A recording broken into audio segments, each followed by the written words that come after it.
What's up, guys? I'm Matt. Welcome back to my kitchen.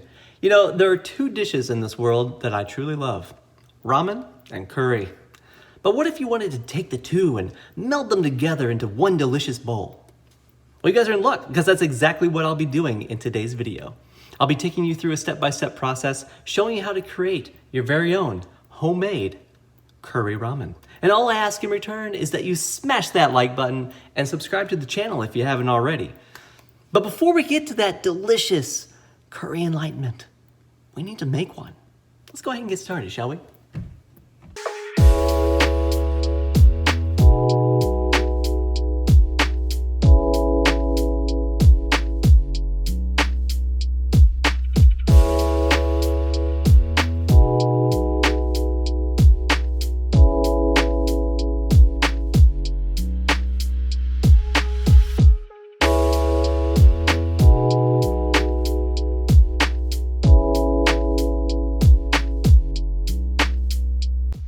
Alright, to get things started, you'll want to get your broth going first, so go ahead and set your oven to 425 degrees Fahrenheit.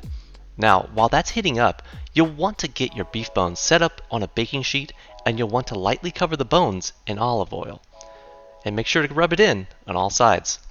We're wanting to get a nice char on these before we put them into the pot to make our broth, so you'll be baking them for about 30 minutes. Once the oven reaches 425 degrees Fahrenheit, go ahead and put them in, and don't forget to set a timer or keep an eye on them so they don't get too charred. While the bones are baking, go ahead and get the prep work done for the ginger and the onion, as they'll be going in the oven once the bones are done. Cut one whole onion into quarters, and then cut the ends off as well.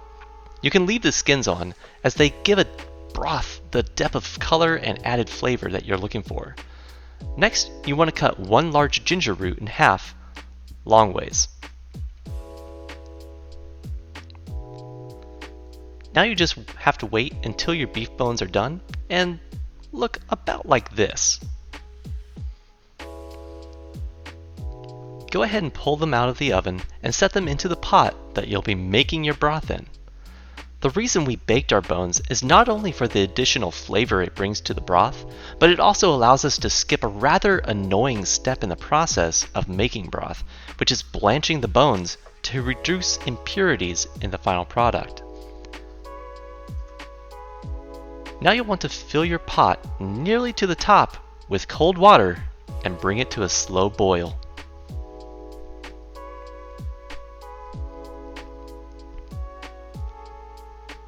While you're waiting for the water to come up to a boil, go ahead and line your sliced ginger and onion onto your baking sheet and coat them with olive oil.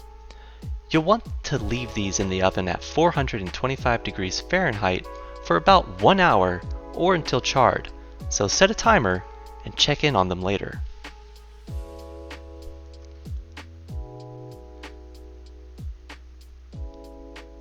Okay, so now you'll want to check in on your broth, and once it starts filming up on the top like this, skim it off. Now you're going to want to let this sit at a low boil for about 1 hour, which is about how long it will take for your aromatics to char in the oven. So listen for that timer while you Netflix and chill.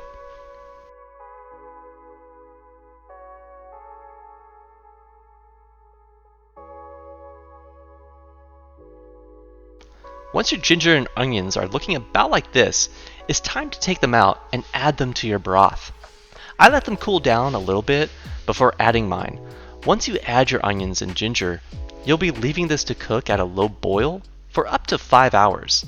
So be sure to start this at an appropriate time. And don't be ashamed to take a well-deserved whiff of what you're making and give yourself a thumbs up. After cooking for up to 5 hours, your broth will be ready to strain. Grab a deep pot to keep your broth warm on the stovetop and go ahead and slowly strain it. You may want to strain this more than once using a fine mesh after getting through this first one. If you're cooking this broth ahead of time, or if by some miracle you have leftovers, you can store it in the fridge using any airtight container for up to 1 week. But if you're serving the same day, leave it in your deep pot and move it over to the stovetop to keep warm. But do not let this boil. Now it's time for the toppings, starting with a potato. After peeling, cut the potato in half, then those halves into quarters, then those quarters into smaller but equal sized slices. You want them about the same size so they all cook through at about the same time.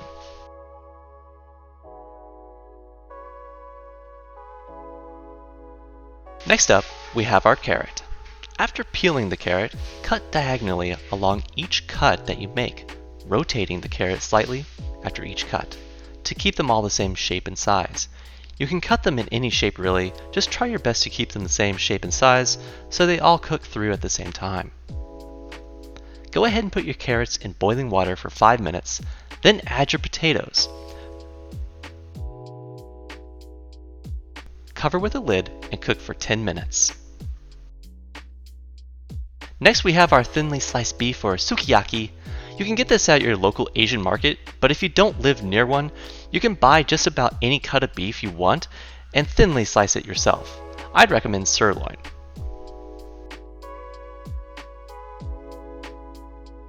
Time to get our ramen noodles ready.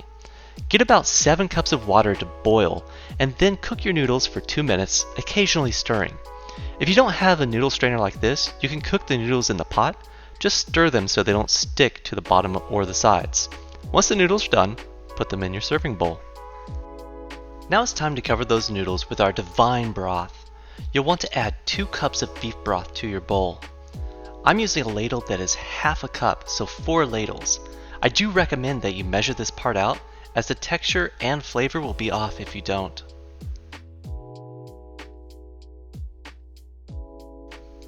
Next up, you'll want to add in 2 cubes of curry roux.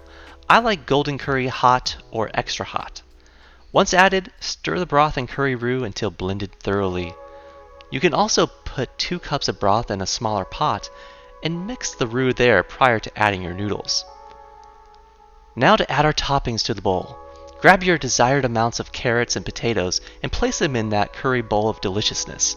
And last but not least, add your thinly sliced beef to the bowl.